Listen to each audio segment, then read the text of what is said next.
Have you ever felt like people don't call as often or visit like they used to? Maybe you're wondering if you've done something wrong, but it's not always something obvious. Sometimes, we pick up little habits over the years without realizing how they affect the people around us. The good news is, these habits aren't permanent. Today, we'll talk about 12 subtle behaviors that might be pushing loved ones away, and how to gently shift them to rebuild closeness, warmth, and connection. Hello everyone. Welcome back to Elderly Life Lessons. Growing older brings so many gifts, wisdom earned from life's lessons, a deeper appreciation for quiet moments, and the freedom to be ourselves. But it can also bring quieter seasons where we feel a bit more alone. Maybe we notice family dropping by less often, or phone calls becoming fewer. We might chalk it up to busy lives or changing times. But what if part of that distance comes from small things we do without even noticing? These habits don't make us bad people. In fact, they often begin from a place of hurt, routine, or protection. But when left unchecked, they can create barriers between us and the people we love most. The beautiful truth is that awareness is the first step to transformation. Once we see these habits, we can choose new ones that bring laughter back into our homes, tenderness back into our conversations, and warmth back into our lives. So let's walk together, kindly and honestly, through these 12 quiet habits that may be pushing others away, and discover simple ways to turn things around. 1. The subtle rise of negativity. Let's begin with a gentle truth. Negativity has a way of sneaking into our daily lives without us noticing. For many older adults, life has brought aches, losses, and challenges that younger people may not fully understand. Over time, these difficulties can shift our outlook without us even realizing it. We might start with a comment about how expensive everything is these days, or how much better the world was when we were younger. Before long, these become the dominant themes in our conversations. Margaret, a kind-hearted grandmother, was once the most joyful person in any room, but slowly, her stories began to focus more on what hurt than what healed. Her family, though they loved her dearly, began to feel drained after each visit. Negativity, even when justified, can weigh heavily on those around us. It's not about pretending everything is fine. It's about choosing what we give energy to. The antidote to creeping negativity is intentional positivity. Try beginning each day, or each conversation, with something uplifting. Notice a blooming flower, a funny moment from your favorite show, or a sweet memory. Say, "The sun felt warm on my skin today," instead of, "My back's been killing me." It may seem small, but this shift in energy creates space where others feel safe, hopeful, and connected. This doesn't mean denying pain or pretending everything's perfect. It simply means letting the beauty of life take up more space than the burden. Over time, you may even find that you begin to feel lighter inside, and others will naturally be drawn back into your warmth. 2. Letting self-care fade. It's easy to think, "I'm not going anywhere special today. Why bother dressing up?" Over time, this mindset can slowly erode our motivation to care for ourselves in even the smallest ways. We might stop brushing our hair regularly, choose comfort over presentation, or retire from wearing the outfits that once made us feel proud. Margaret used to love her mornings. She'd wash her face with rose water, carefully iron her favorite blouse, and spritz on her signature lavender scent. These rituals weren't just about appearances. They were a form of self-respect. But as the years passed, she started to think, there's no one left to impress. And while that may seem harmless, it sent a subtle message to those around her that she no longer valued herself. When we present ourselves with care, we don't just uplift our own spirits. We invite others to see us as vibrant and alive. Try choosing one small thing each morning that makes you feel put together, whether it's a clean shirt, a dab of cologne, or a favorite necklace. That gentle act tells the world, "I'm still here, and I still matter." Self-care can also be deeply personal and emotional. It might mean going for a short walk to feel the breeze, doing light stretching to soothe your body, or keeping up with a skincare ritual that brings you comfort. When you invest time in yourself, it also sends a message to others. I am worth showing up for, and often, that invitation is gladly accepted. 3. Holding too tightly to the past. Technology has reshaped how we connect. Text messages, video calls, social media, these are now everyday tools, especially for younger generations. But for many seniors, this change feels overwhelming or even alienating. Margaret, for instance, refused to learn how to text. She told her grandchildren, "Call me the old-fashioned way." But as calls became rarer and texts remained unanswered, she found herself cut off from the little everyday updates that bring people close. When we resist change, it can feel like we're standing up for tradition, but sometimes, what we're really doing is building walls. Adapting doesn't mean giving up our identity. It means choosing love over discomfort. Ask a grandchild to show you how to FaceTime, or let your daughter help you order groceries online. Even if it feels awkward at first, these moments are opportunities to say, "I want to be a part of your world." And embracing the present doesn't erase the past. It simply adds to the richness of your life. Learning new ways to connect can become a bridge to deeper relationships, where your wisdom meets their world with curiosity instead of conflict. In doing so, you preserve your influence and deepen your bond with those you love most. 4. Interrupting or dominating conversations. Sometimes, when we feel unheard or lonely, we might talk more than we intend to. We may interrupt someone to add our own story, or steer the conversation in a direction that feels more comfortable to us. It's not meant to be rude. It often comes from a deep desire to connect. But over time, constantly talking over others or dominating conversations can cause people to withdraw. Imagine sitting with your granddaughter while she tells you about her day. If you quickly chime in with, "That reminds me of when I was your age," and take over the story, she may feel like her voice doesn't matter. These little moments can add up, leaving others reluctant to share. The gift of listening is one of the most powerful tools we have for building connection. Instead of thinking of what to say next, try to simply listen. Nod, smile, and wait until they finish their thought before offering yours. You'll be surprised at how much more others will open up when they feel truly heard. Sometimes just being a safe, quiet presence is more healing than any advice we could offer. Is one of those around? 6. Withdrawing emotionally after being hurt. Life teaches us many lessons about disappointment. Perhaps we reached out and didn't hear back, or we felt forgotten on a holiday, or maybe a visit didn't go the way we hoped. When these things happen repeatedly, it's easy to protect ourselves by shutting down a bit. We may say, "It's fine," or "Don't worry about it." But inside, we start to build walls to avoid being hurt again. While it's understandable to want to guard our hearts, emotional withdrawal can be misinterpreted by others. They might think we're angry, disinterested, or no longer care. And the sad part is, they may stop reaching out, not because they don't love us, but because they feel unwelcome or unsure. Healing begins with honesty. If you feel hurt, consider sharing gently, "When I didn't hear back, I felt a little forgotten, but I know life gets busy." That kind of vulnerability invites compassion, not conflict. Reaching out again, even after disappointment, is one of the bravest things we can do.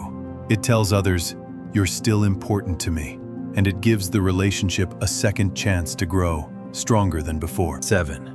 Criticizing instead of encouraging. Sometimes, even with the best intentions, we fall into the trap of pointing out flaws more often than we offer praise. We might say, "Why do you wear your hair like that?" Or, "You shouldn't waste your money on that," thinking we're being helpful. But over time, these comments can pile up and leave loved ones feeling judged or unappreciated. What's important to realize is that today's world is full of choices, styles, and lifestyles that might look different from what we're used to.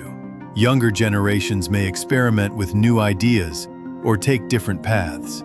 When we lead with criticism, even gentle, well-meaning remarks, it can make people feel defensive. And when people feel like they're constantly being evaluated, they tend to withdraw. Instead of focusing on what others are doing wrong, try to notice what they're doing right. Compliment their effort, their creativity, their humor.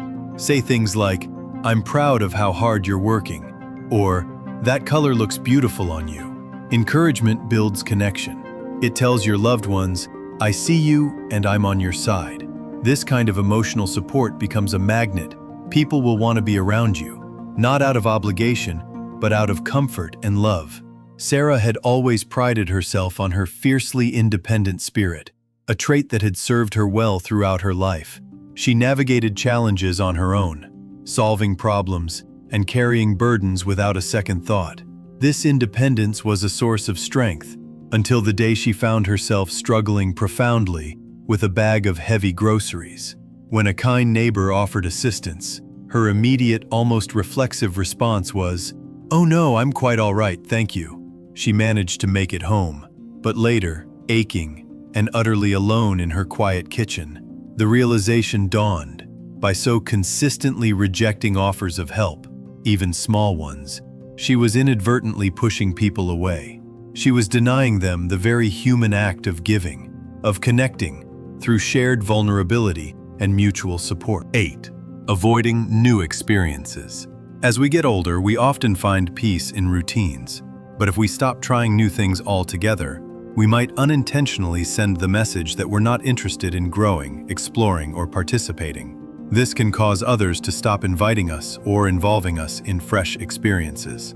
Sarah was a diligent saver throughout her life, meticulously setting aside funds for a secure future.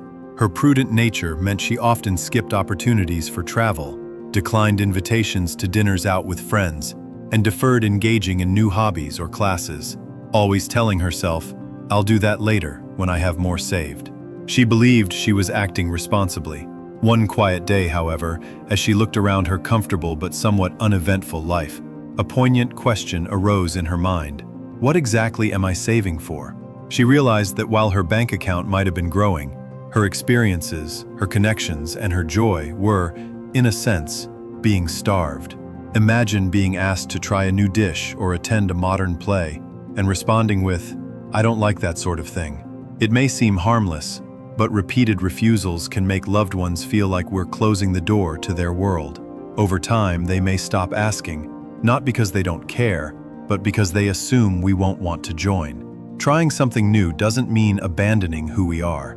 It simply means being willing to say yes now and then. It could be as small as tasting a different type of tea, learning how to use a new app, or listening to music your grandchildren enjoy. These moments show others that you value their interests and that you're still eager to share in their joys. 9.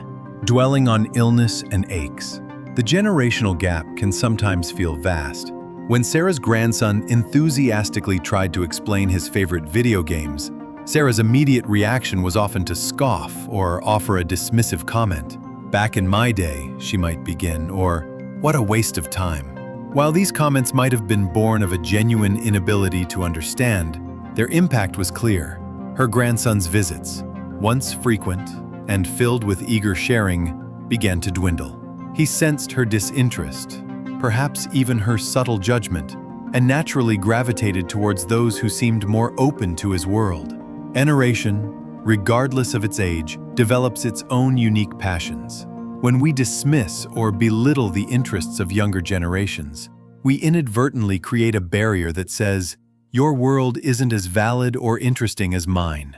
This can be deeply hurtful and isolating, as it stifles the very conversations and shared moments that build bridges between ages. It also prevents us from learning and experiencing the world through fresh eyes. Instead of defaulting to comparisons or dismissive remarks, cultivate a spirit of genuine curiosity. When a grandchild talks about their online world, their favorite music, or a new social trend, try a different approach. Instead of "back in my day," try a gentle, open-ended question like, "Teach me about your world. What do you find so captivating about this game?" Or, "What messages are important to your generation?" This genuine curiosity is a powerful bridge builder. It demonstrates respect, a willingness to learn, and an openness to connect on their terms. It creates a space where they feel valued and understood, and in return, they are far more likely to be curious about your world too. This mutual learning and respect can transform potential generational divides into rich, intergenerational connections. 10. Not respecting boundaries. One of the hardest parts of aging is learning to let go of control. especially when it comes to our children and grandchildren. We love them deeply and want what's best for them. But sometimes, in trying to stay close, we might give advice that wasn't asked for, ask overly personal questions, or show up unannounced. Though it comes from love, it can feel intrusive. Respecting boundaries is an act of love. It says, "I trust you to live your life." When someone sets a boundary, whether it's about time, privacy, or how they choose to parent, it can feel like rejection. But really, it's just part of healthy adult relationships. Instead of feeling hurt, try responding with grace. Say, "Thank you for letting me know," or "I understand." And when you do want to offer advice, ask first, "Would you like to hear what helped me in a similar situation?" This small shift opens the door for connection, not conflict. It shows maturity, respect, and emotional generosity. 11. Comparing generations. It's natural to reflect on how things were when we were younger, but constantly saying, "In my day," or "We never would have done that," can come across as dismissive or condescending, even if that's not the intention. It may make others feel like their experiences aren't valid or valued. Each generation faces its own unique challenges and makes different choices. What was right for one era may not be right for another. Instead of comparing, try asking, "What is that like for you?" Or, "How do you handle that?" These questions open space for dialogue and mutual understanding. When we replace comparison with curiosity, we become trusted mentors, not just elders with opinions, but safe havens where the next generation feels seen and respected. 12. Forgetting the power of gratitude. Sometimes, in the flow of everyday life, we forget to say the simplest words. Thank you. Whether it's for a ride to the doctor, a phone call, or a home-cooked meal, expressing appreciation creates a feeling of warmth and closeness. Gratitude is more than good manners. It's a way to build emotional bridges. When we say, "I really appreciated that," or "It meant so much that you came," we remind others that their efforts matter. Over time, these small acknowledgments add up, making others feel seen and valued. Make a habit of thanking those around you, not just for big gestures, but for the little things. And don't be afraid to say, "I love you," or "I'm grateful for you." These words may seem small, but their impact is lasting. They invite. The journey of aging, far from being a time of decline, is fundamentally a beautiful process of refinement. A deepening of wisdom, a shedding of what no longer serves, and an opportunity to truly savor the essence of life. These 12 habits we've explored aren't presented as flaws or indictments. Rather, they are gentle signposts, guiding us back to the heart of what matters most: connection. They illuminate areas where, with a little self-awareness and kindness, we can make subtle shifts that lead to profound improvements in our relationships. This week, I invite you to gently pick just one of these habits that resonates most with you, one that you feel a quiet pull to address. Perhaps it's starting a conversation with a positive thought, or accepting a small offer of help, or simply seeking out a moment of laughter. Begin with that one small step. Then, consciously notice the difference it makes. Observe how these seemingly small changes begin to ripple outward, transforming your interactions and leading to warmer, deeper, and more fulfilling relationships. You have spent a lifetime giving love, nurturing, and caring for others. Now, with an open heart and a renewed spirit, allow yourself to fully receive and revel in the boundless love and connection that is truly waiting to embrace you. We're so glad you joined us today. If something touched your heart or sparked a new idea, share it in the comments. We'd really love to hear from you. Your words mean a lot to us and help keep this channel growing. If this video is helpful for you, please give it a like, share it with someone who might need it, and don't hesitate to subscribe. Thanks for watching, and we look forward to spending time with you again in the next video.